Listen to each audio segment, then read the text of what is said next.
Hello, my name is Sean Poliseno. Welcome to the Real World of Real Estate. Today, we're going to talk about the difference between a real estate agent, a realtor, and a real estate broker. So just here's a short intro and we'll get into it.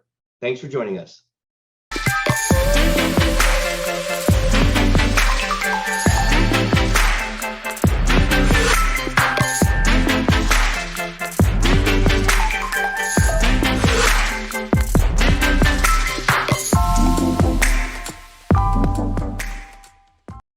Hello, welcome to the show. My name is Sean Poliseno. Welcome to the Real World of Real Estate.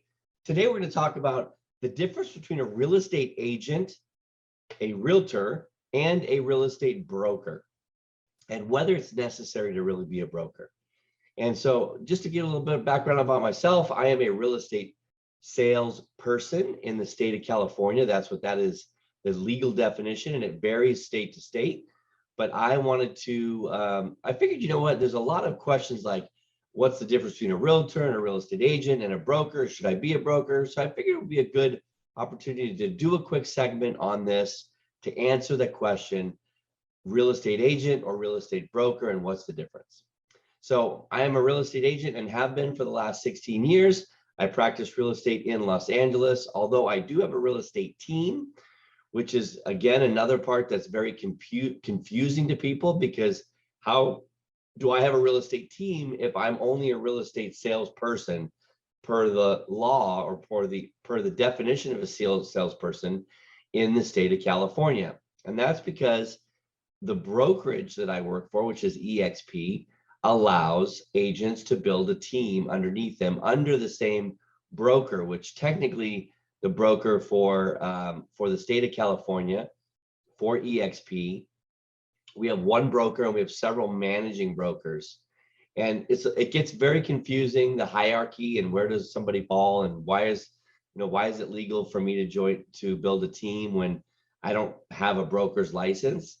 And really it depends on the policy that your broker, that my license falls under, what their rules are, okay? Not the state of California. Now, as far as the state of California is concerned, my license has to be hung underneath a broker's license. I can never go off on my own and start my own company and be my own broker. That's the difference between the two types of licenses. Now, the question is, when I first got into real estate 16 years ago, all you needed was a degree and you were able to get your broker's license versus your salesperson license. But the state has since changed that. You actually need experience as a real estate agent to be a broker, as well as you need to have a degree in actually real estate. So you can't have a business degree and become a broker. Now, if that's the case, then you would still need to do, I believe it's a minimum of 2 years experience as a real estate agent before you can become a broker.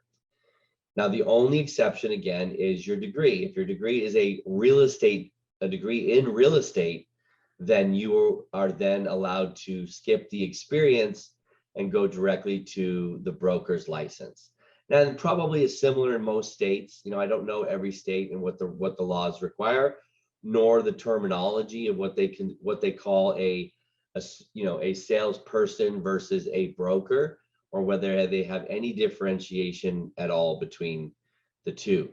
Now, what's cool about EXP, and Keller Williams does this as well, is they allow us to hire other real estate agents that have a license under and make them part of our team, which is not requiring a broker's license. It's only within the company that we're considered a team, and then we get to share commissions with the team members. And so therefore I can generate leads, pay for marketing, and then my team member benefits by getting those leads and converting and closing on that business.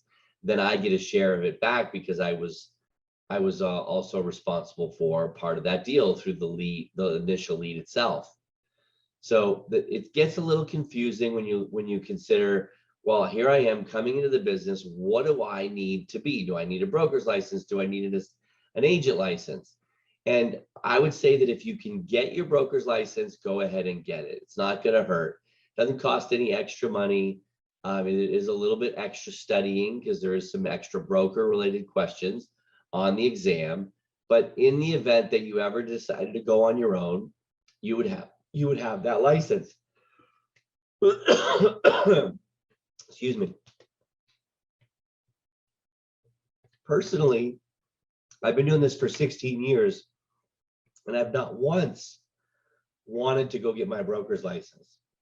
And the reason for that is because after being in the business for 16 years, realizing the liability and the exposure associated with being a real estate agent, I feel that it mitigates some of that responsibility by partnering with a deep-pocketed sponsor, a deep-pocketed business partner. And so I look at EXP as my chosen business partner. And before that, I was with Keller Williams for 16 years. I sell real estate at a pretty high level. I sell about 36 homes a year, between 35 and 45 homes a year.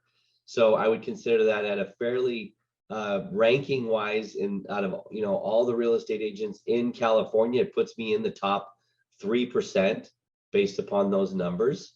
I'm not at the top, but I'm definitely up there. And so I think that in my experience, having the technology that's available, the training that's available to me, the oversight that's available to me, and EXP as a corporate name and a business as a well-known entity in our nation, out of all of our nation's real estate companies, I think that's more important as a partnership than it is for me to try to capture all of the commission, 100% of the commission, being a broker, meaning that I don't have to pay anybody, I don't have to share commissions with anybody, but I do have to pay overhead and operating expenses, even some insurance like liability and workers' comp insurance that I wouldn't normally have to have if I was a salesperson license working with a corporate partner like EXP.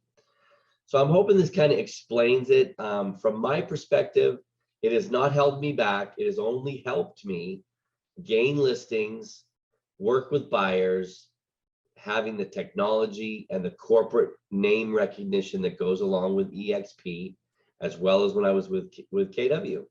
I don't think that it's held me back at all. And for that purpose, I don't believe that I'll ever get my broker's license or be an individual independent broker.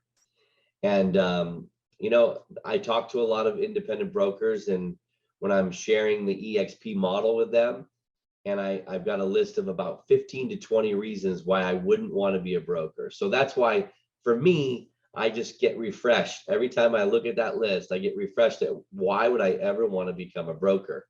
It makes me the single reason why a potential lawsuit could come my way when being a partner with EXP, that I'm not in that lawsuit alone. I actually have the legal department and the deep pockets and the legal prowess that EXP has in my corner at that same time. So I'm hoping this explains it. This is going to be a short one today.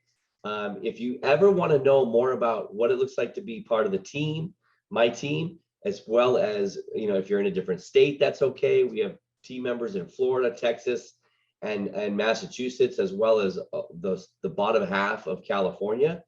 So we're opening in other states as well. If you have any questions and want to just have a no obligation meeting with me, you can click the link below to my calendar. You can private message me. You can call me. My number's listed below as well. It's 818-338-8787. But come join us for free content on how to generate an income and a lifestyle and a business in real estate. Join the channel here, subscribe and like, and that way you get notified when any future content comes out. But we're glad you joined us, and we hope you come back. My name is Sean, and we'll talk to you later. Bye-bye.